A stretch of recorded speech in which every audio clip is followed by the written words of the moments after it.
This episode is brought to you by Progressive Insurance. Do you ever think about switching insurance companies to see if you could save some cash? Progressive makes it easy. Just drop in some details about yourself and see if you're eligible to save money when you bundle your home and auto policies. The process only takes minutes, and it could mean hundreds more in your pocket. Visit Progressive.com after this episode to see if you could save.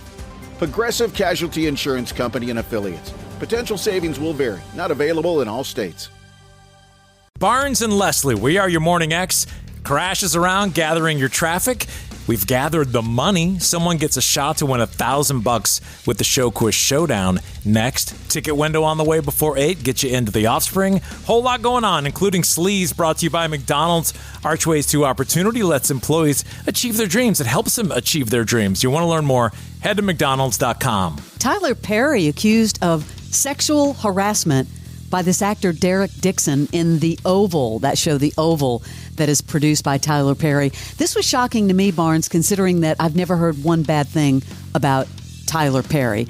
According to this complaint, Dixon is seeking $260 million due to allegedly being targeted by Perry, who he said, quote, sought a coercive, sexually explicit dynamic with Mr. Dixon. What? Yes, to escalating sexual harassment, assault and battery, professional retaliation when Mr. Dixon didn't reciprocate to his unwanted advances.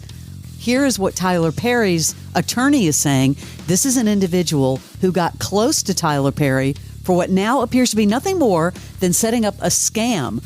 But Tyler will not be shaken down, and we are confident these fabricated claims of harassment will fail. If that is true, it's just too bad because you take that shot like that, you take your shot on someone that is that big, and you're just ruining your career if that's what he's doing. I mean, if that's what's happening. Interestingly enough, Tyler Perry went on TikTok, and this has now been deleted. Listen to what he had to say. It was very cryptic. He's got the whole world in his hands. He got the whole world in his hands. Hey, I'm just sitting here on my porch just looking. What am I looking at? I'm looking to the hills from whence cometh my help. For my help, some of y'all know the rest.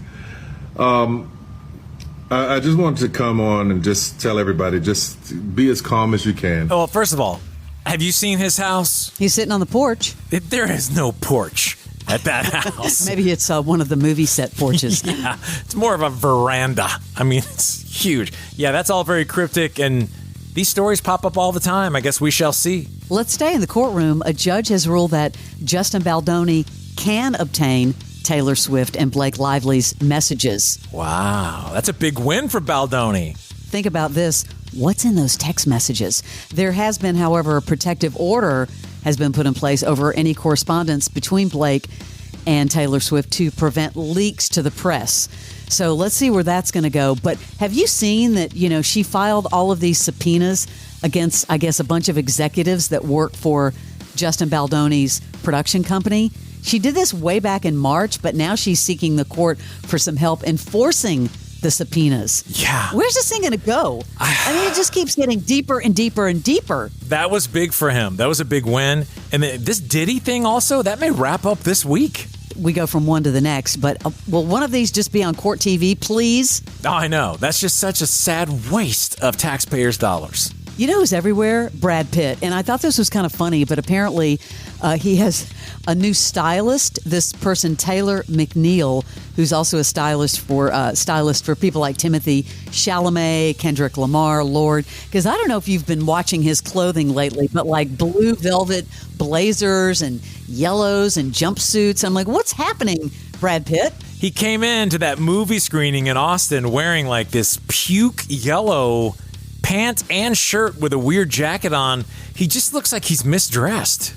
Like he's on the Nickelodeon Awards or something. But I want to say, though, he was in Austin, and he made this surprise appearance at one of the screenings for F1. Can you imagine you're sitting in a movie theater, and in walks Brad Pitt? Well, you probably didn't realize it because he looks like the lead singer for Jamiroquai now. I mean, he does look different. Of course, if you're going to be in Austin and you're going to interview even someone as big as Brad Pitt, you got to ask this question. You're in Austin, Texas, one of the greatest cities in the world. people come here for barbecue, right? Where are you going? I had pulled pork sandwich today at the track, but my niece here, my niece lives here, and she said, slap barbecue. All right. Well, an endorsement. Yeah, We love to see it. anyone else? I mean, Franklin barbecue is the best barbecue in the city. I don't care who you are. My niece, I love her. I'll make you barbecue. Who's he saying slap barbecue? Is slab or slap? I couldn't figure it out, but I'm thinking that place now is on the map. I've never heard of it, but I like the way someone gets a Franklin's plug in. Got the Franklin plug. Of course, no Salt Lick for me. But yeah, I thought that was really funny. And he has a niece who lives in Austin. Who knew? Here's another revelation. He was talking to E! News, Brad Pitt, about a possible Oceans movie. Now, we've been hearing for years that there could be another Oceans in the mix happening. What would it take for you to come back as Rusty? Well, the problem is I'd have to then work with Clooney. And I've kind of sworn that off for health reasons. But if that were to happen, I do know that there is a script out there that Mr. Clooney has developed, and it's pretty damn tasty. That would be very cool, another Oceans movie. Well, this was big. A trailer has finally been released for that Jeremy Allen White Springsteen biopic, Deliver Me From Nowhere. He's actually saying he's doing his own singing in this movie. Now, the trailer features footage of course, White as the boss, recording songs on a 4-track recorder in his bedroom, walking around Asbury Park in Jersey, and, of course, ending with him singing on stage, Born to Run. Let's check out the trailer. Here's what I want you to understand. This is not about either one of us.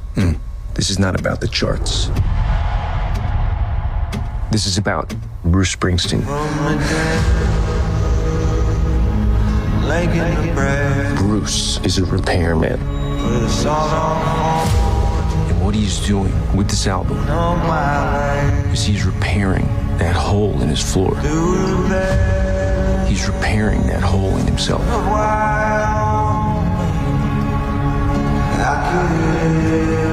And once he's done that,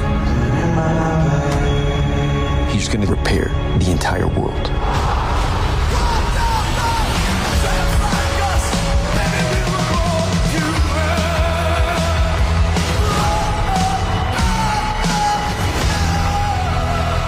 That's him singing? Well, it doesn't say if that's him singing in the trailer, but in an interview, he says, I'm doing my own singing. Well, it has to be. That's pretty good. It's really good. And by the way, this is just a moment in time now, this biopic. This is just about Bruce making the 1982 solo album, Nebraska.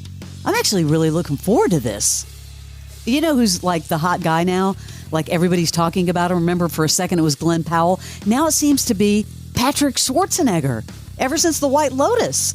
Yeah, he has skyrocketed. Yeah, well, I guess he didn't see this coming. I've had some really weird experiences the past 10, 12 weeks with White Lotus coming out, of people coming up to me saying all sorts of crazy stuff. I had someone last week, I'm not making this up, I was at the gym with 2 of my friends and we're working out on the machine, and he came up to me and he said, I loved your work in White Lotus, and I had to come up to you because my boyfriend just booked playing Saxon Ratliff in The Tight Lotus. Oh my God. And I said, oh, what is that? And he was like, it's Tight Lotus. It's a new porno coming out. And I said, excuse me? And he goes, yeah, he's playing you. He's depicting you. And I was like, oh my God. That's funny. Is that a compliment or whatever? I don't think so. Guess who's going to finally receive an Oscar, but it's an honorary Oscar? Tom Cruise. Yeah, Tom Cruise, Dolly Parton, Debbie Allen, and Wynn Thomas will receive honorary Oscars at the 16th Annual Governors Awards. You know, Cruise has been nominated 3 times. Of course, he's never won. So he's going to be honored for his commitment to the theatrical experience and the stunt community. Well, he should be for all those crazy ass stunts. Fram dropping an ass. Oh, sorry about that. Isn't that kind of a diss? Well, I know you're getting an honorary, but you know. Who wants an honorary when you're still active? I know. I would rather try to get it and then get a posthumous one rather than go, hey, you know what? It's 3 good shots, bro. We're just going to give you one. for your contributions. If you want to honor him for the stunts and stuff, but yeah, I thought the same thing. That is your Celebrity Sleaze. I am Michael Rosenbaum. I am Tom Welling. Welcome to Talkville, where it's fun to talk about Smallville. We're going to be talking to sometimes guest stars. Are you liking the direction Lois is going in? Yeah, because I'm getting more screen time. It's good. But mostly it's just me and Tom remembering. I think we all feel like there was a scene missing here. You got me, Tom. Let's revisit it. Let's look at it. See what we remember. See what we remember. I had never been around anything like that before. I mean, it was so fun. Talkville. Talkville. I just had a flashback. Follow and listen on your favorite platform. Let's get into it.